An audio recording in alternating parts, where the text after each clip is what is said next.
For the latest happenings in the South Bay, San Jose Mayor Sam Liccardo is joining us now. Mayor, thanks for being with us. Hey, Ann, great to be with you. Now, the council just approved your ban on ghost guns. Recap for us a little bit about what this means, when it's going to go into effect.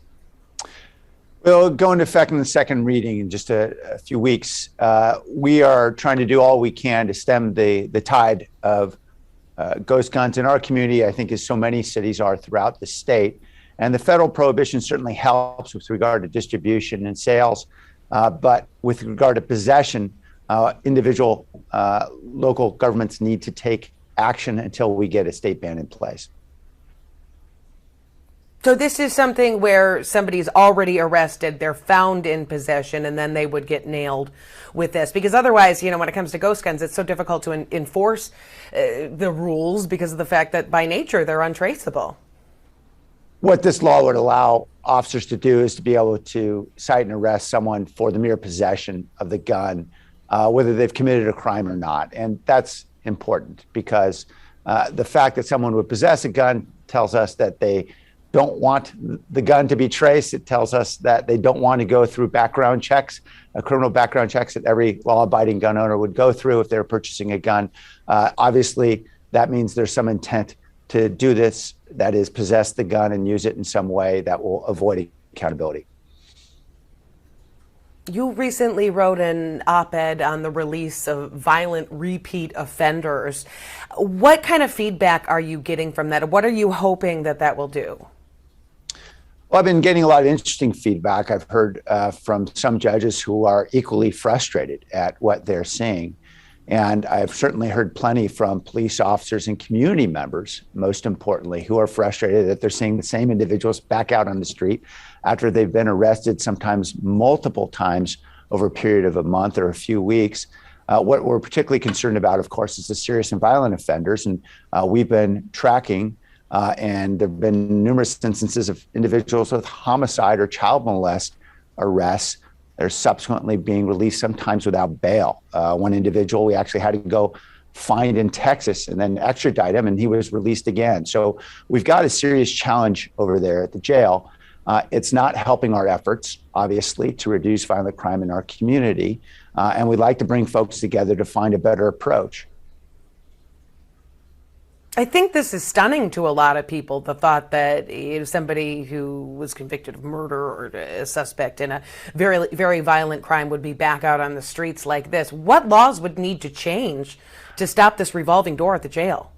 Well, I should clarify, these are not individuals who are convicted. These are people who have been charged and probable cause has been found for them to be held. This is pre-trial, of course. And we know that certainly pretrial detainees have a right to a bail hearing and to release. And that's if in fact they meet the requisite conditions. But we also know that courts are entitled to hold defendants where there's good reason to believe that the evidence is substantial where they've committed a serious or violent crime. And so we obviously want the courts to hold individuals in those cases. We know that there's a lot going on also in terms of the county policies to reduce jail capacity. We'd love to see more drug treatment capacity. We'd love to see more mental health inpatient capacity. All of those things are great options. But it seems to me that until those are in place, individuals should not be released if we know they are very likely to cause peril to members of our community. And we are, I think, experiencing through this pandemic a dramatic drop in the jail population and concomitant increase in violent crime. That's a concern to a lot of folks in my community. It certainly is. Let's talk a little bit about the budget surplus we've been reporting on over the past couple of months. Where do things stand with that? Where do you want to see that money go? Well, the good news is that we've managed to conquer a lot of the challenges we've had chronically here in our city around, for example, pension reform and so forth.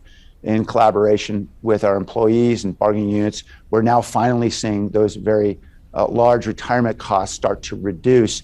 And that gives us a little more room to breathe.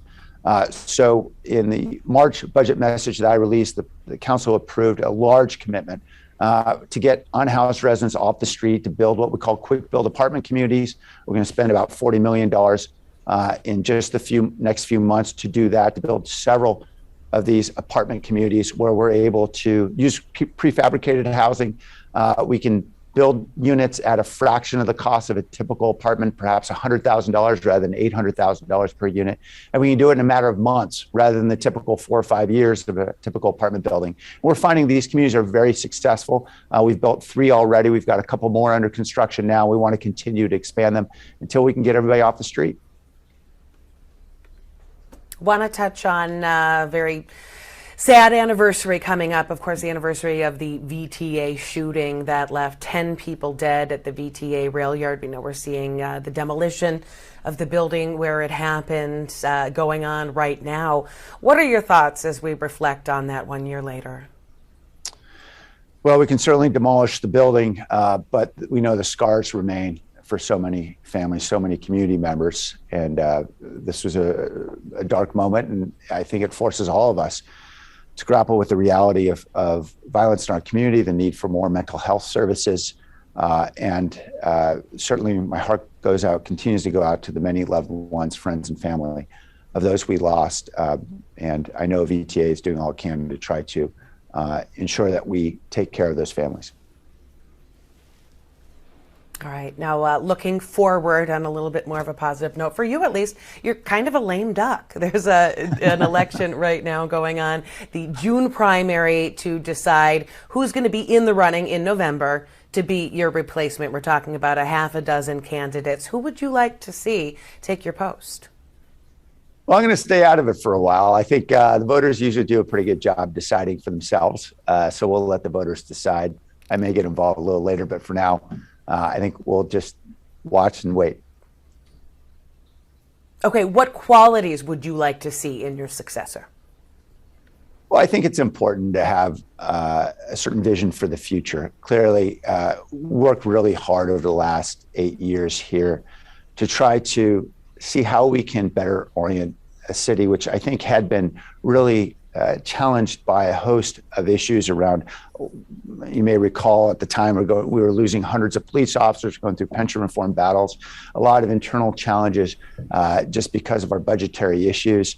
And finally started looking toward the future around how we could, for example, invest in new ways and in first generation students and create a path to college for more than 1,200 students as we're doing right now, or how we can preserve open space in Coyote Valley, how we can invest in different ways in vibrancy in our downtown and encourage great companies like Google to build 7 million square feet here.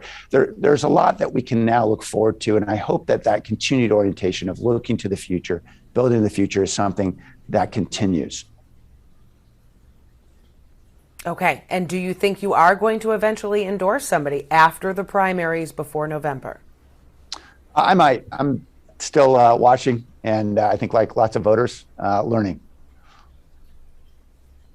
Okay, very good. Mayor Sam Liccardo from San Jose, we appreciate your time today and your perspective on the goings-ons down there. Great to be with you, Ann. Thanks.